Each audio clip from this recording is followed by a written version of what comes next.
pénal. Au point 5, enlèvement et séquestration. Article 303 du Code pénal. Au point 6b, parce qu'il y a deux rubriques de point 6 dans l'ordre de renvoi, pour coups et blessures volontaires, l'article 239 du Code pénal. Au point 9, dans l'ordre de renvoi, pour vol à main armée, article 373, 381 et 382 du Code pénal, votre honneur. Enfin, la dernière infraction reprochée, c'est le point 11 dans l'ordonnance de renvoi, la non-assistance d'une personne en danger. Article 297, 298 du Code pénal. Monsieur le Président, nous sommes surpris que, en contournant l'acte de saisine, c'est-à-dire l'ordonnance de renvoi, que le ministère public change le fusil d'épaule pour vous faire porter le chapeau des statuts de Rome. Et vous n'êtes pas une cour ni une chambre des statuts de Rome.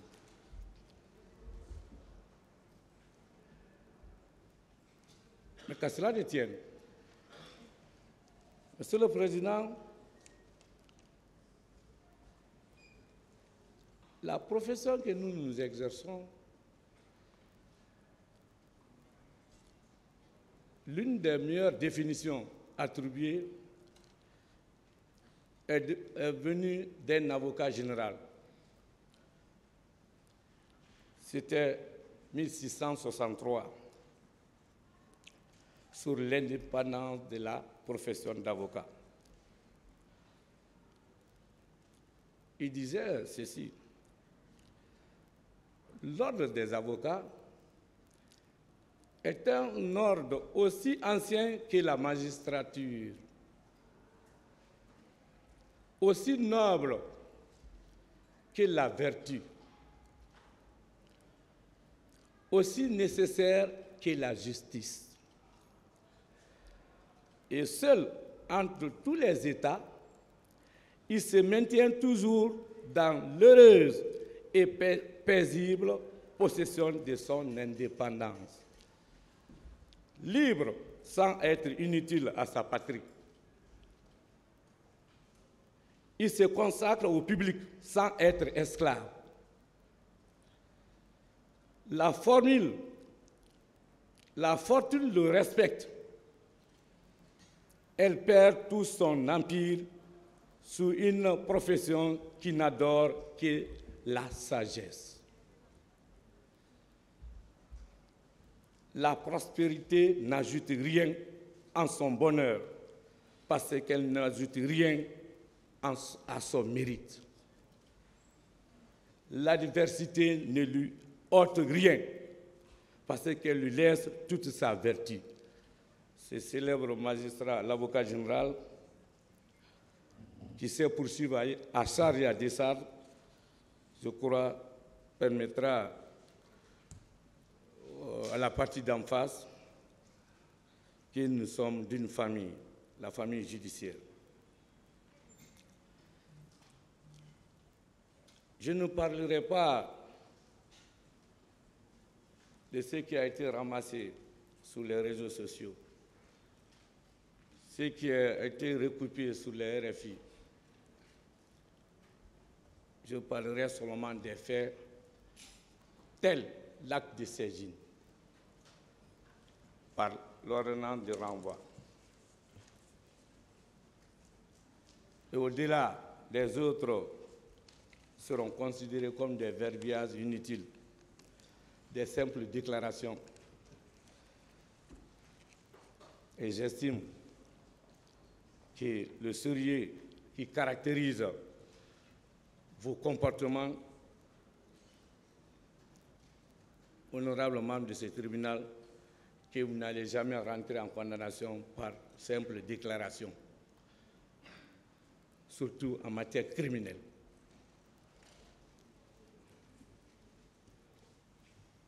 L'ordonnance de renvoi numéro 007-2017 est l'ordonnance de réqualification des non-lieux partiels et de renvoi devant le tribunal. Votre Honneur, il est dit ceci, comme fait de l'événement. Le 23 décembre 2008, suite au décès du président général Lansana Conté, certains dignitaires de l'armée proclamaient unilatéralement la dissolution du gouvernement dans un discours de rupture avec l'ancien régime. Les nouveaux dirigeants, avec à leur tête le capitaine Moussa Dadis Camara, promettaient ainsi la remise du pouvoir aux civils. Entre autres, la tenue des élections législatives et présidentielles en 2009. De même que la mise en place d'un organe de transition regroupant les représentants du CNDD, Conseil national pour la démocratie et le développement, et les forces vives. Il prenait aussi l'engagement que le président du CNDD, Conseil national de la démocratie et du développement, et le Premier ministre ne seraient pas candidats aux élections, aux dites élections. Un consensus national entre les nouvelles autorités et la société civile permettait de fixer la date des élections à la fin de l'année 2009. Date qui sera finalement reportée au début de l'année 2010 pour les raisons techniques. En janvier 2009, les nouvelles autorités appellent l'ensemble des partis politiques à transmettre leur programme de gouvernement. En avril, la question de la candidature du président du CNDD, Conseil national pour la démocratie et le développement, commence à se poser pour les forces vives, de sorte que les tensions surgissent entre elles et le CNDD.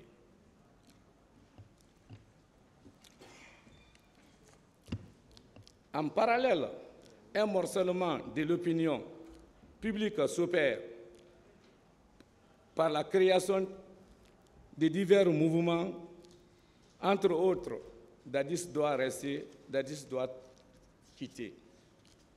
Les forces vives, quant à elles, commençaient à mobiliser leurs partisans. C'est dans ce cadre que les partis politiques décidèrent d'organiser une manifestation le 28 septembre 2009 au stade du même nom pour marquer leur opposition à cette nouvelle candidature du président du CNDD. Le 28 septembre 2009, malgré l'interdiction de la manifestation par les autorités, les militants des différents partis politiques conversaient au stade, répondant ainsi à l'appel de leurs dirigeants. Peu à leur arrivée, des gaz lacrymogènes sont lancés, votre honneur, sur eux et les parties d'un véhicule de la CMIS.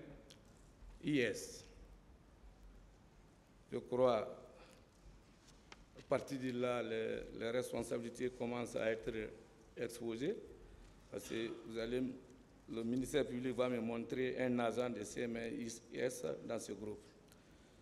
C'est là aujourd'hui on va travailler. Alors que la panique s'instaurait, les bureaux rouges de la garde présidentielle et les miliciens en civil investissaient l'enceinte du stade. Je me répète, les bérets rouges de la garde présidentielle. Monsieur le Président, je demande au parquet de faire venir les bérets rouges de la garde présidentielle pour pouvoir tenir ce procès de façon digne et équitable et équilibrée. Pas justice sélective, pas justice de règlement des comptes. La foule, pendant que les seconds bastonnaient, torturaient, poignardaient les manifestants, ils commettaient également plusieurs infractions, dont entre autres des assassinats, des meurtres, coups et blessures, viols et autres. Et les jours suivants, certains militaires, gendarmes et autres miliciens ont aussi commis des pillages. Le juge le poule même, mais au conditionnel, certains militaires. Certains militaires. Je crois à partir de là, même le dé est pipier, parce que vous ne pouvez pas juger les 11 à la place de ce que l'acte de saisine expose votre honneur. Et, Monsieur le Président, nous n'allons pas passer sous silence. Parce qu'on est en train de dire qu'il s'agit de quelque chose qui est monté, préparé, mis en scène. Mais vérifions comme acte de procédure l'organisation, l'information pour l'organisation des meetings. C'est le 23 septembre 2009, votre honneur. Ça a été reçu par le maire de la commune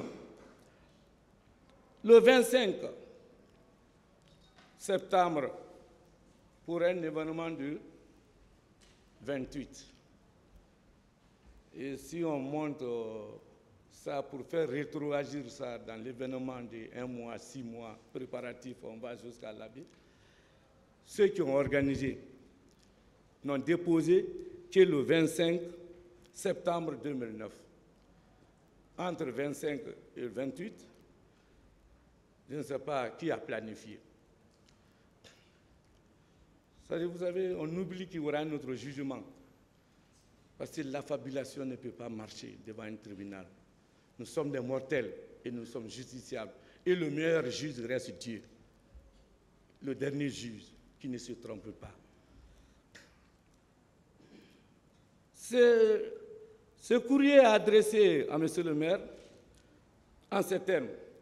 Dans le cadre de l'exercice de ses activités normales, le Forum des forces vives de Guinée, constitué de partis politiques, d'organisations de la société civile, organisations syndicales, organisations d'employeurs, des coordinations régionales, des confessions religieuses, tous agréés par les autorités compétentes de notre pays, décident d'organiser le 28 septembre 2009, au stade du 28 septembre, un meeting d'information à l'intention du peuple de Guinée.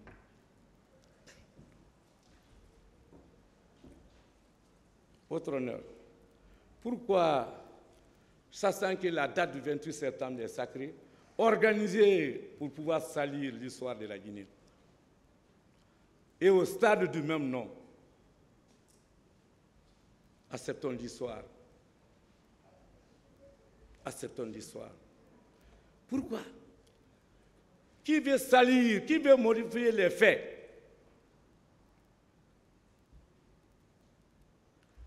Qui veut tronquer l'histoire?